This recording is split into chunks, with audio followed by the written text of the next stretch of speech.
The Sports Source, this segment brought to you by Madisonville Marine. Folks, due to COVID, boat production is down.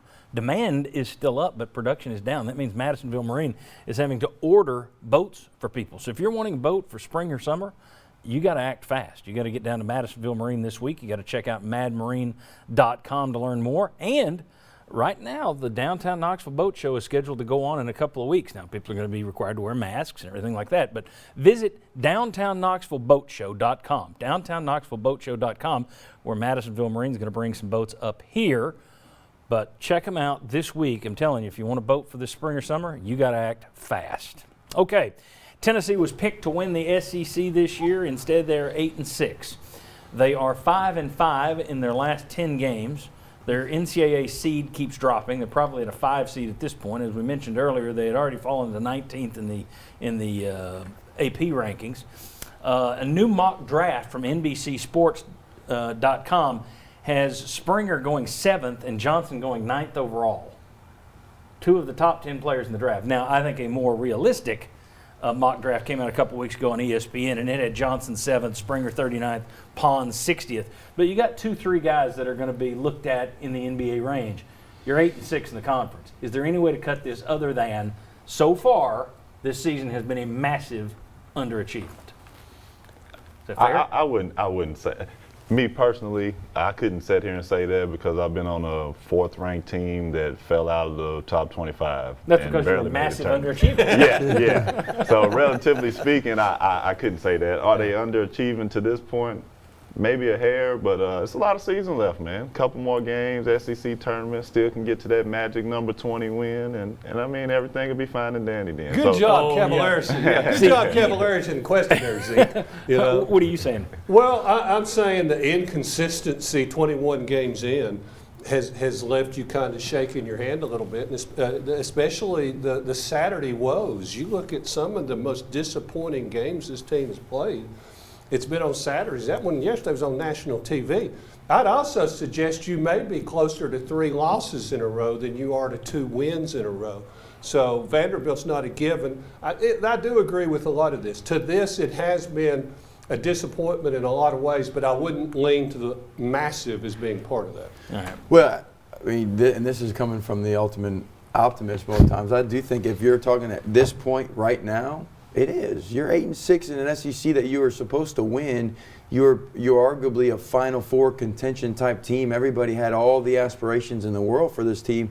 And I don't think anybody prior to the season, when you heard those expectations of winning the SEC, thought, no, that's not right.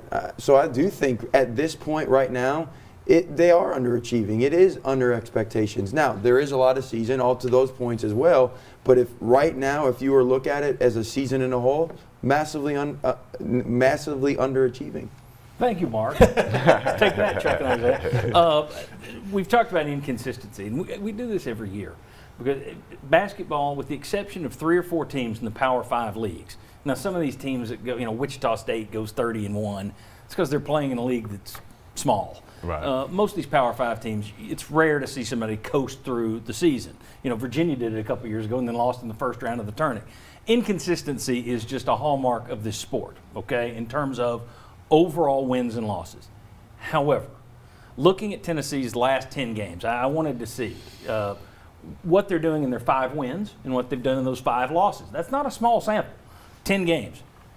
In their last 5 wins, they have averaged 80 points a game and shot 49% from the floor. In the last 5 losses, they've averaged 56 points and 35% shooting. Ouch. I don't know that I've ever seen a 10-game stretch where a team has averaged 80 points in their 5 wins and 56 points in their 5 losses. That may be the craziest fluctuation I've ever seen. So in terms of inconsistency, wins and losses, college basketball is a roller coaster. It's one of the things that's frustrating about doing a once-a-week show. But that's inconsistent to another level. Isaiah, have you ever been a part of a team that's 80 tonight and 50 the next? That's bizarre. We usually find a way to score points. So we didn't have problem driving to the rim and shoot. We cranked up a lot of shots. But we've been up and down in that. But we usually were up, and then down. So right, not the. Yeah. This is like you an can EKG. Tell, right. we kind of started watching the rankings, and when you're the guy that everybody's chasing the next year, it's a little different. We kind of maybe were a little better than people thought last year. I didn't expect Fulkerson and all those guys, Pons, to come on that strong and fill in for Grant Williams and Schofield that well. And here's kind of a nagging question. That's how you go 1-1 every week, isn't it? Sure. When you're 5-5, you get to tournament time. How are you going to get on a run when the best you've been doing is 1-1 every week?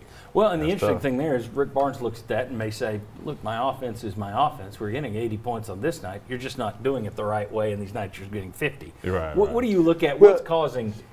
It caused me why I love sitting in this seat, and not being on the coaching bench anymore. Because But I mean, is that a lack of leadership on I'll the take floor? that coaching Players seat. who take the lead out there? Is that a lack of coaches who are willing to bend a little bit? Or what causes such no, I mean, I do inconsistency? think it's inconsistency of players as well. They got to make shots. They've got to be able to defend. There's times if guys that are making shots, like Bailey is giving up 20 points, he can't be on the floor, and so then it affects your defense. I mean, then you look at the opponent. There's a lot that goes into that. But I think that's the frustrating piece of all of us. I know we're going to talk about in the next segment of the inconsistencies makes it hard because you don't know which player you're going to get one night, which team you're going to get. It makes it a challenge. I mean, at some point you got to say you got the amateur and then you got the professional. Who do you blame? You blame the $5 million a year man, or do you blame the guys that 20-year-old? Yeah, there you go. But then to the players, right? That you talked about the 3 NBA players. Yeah. Man, you play back-to-back nights. You play 2 games in 3 nights. You want to go play in the NBA? Well, you can't be inconsistent. Right. You, as a player, you got to perform every night if you want to be able to play in the NBA. And the other thing about the NBA mock drafts where you see Springer and Johnson so high, so much of that is based on projection and potential. Even after a guy's played 1 year, Of that's course, not yeah. necessarily based on where that kid is right now. They're looking at his body and how fast he runs and how high he can jump. That's what they're looking at. And I don't see them as how they could be burnt out physically, because you got to play basketball every day regardless. And then you got to train harder than you actually play if you want to play better in the games. So, I mean, you shouldn't be at a point where your body's just beat, unless you're dealing with some injuries nobody knows about. Mentally, it might be different, though. All right. Tell you what, we got to catch a break. I want these guys to convince me, to convince you, why you even need to watch this week. The 2 last regular season games, they're going to be up, they're going to be down.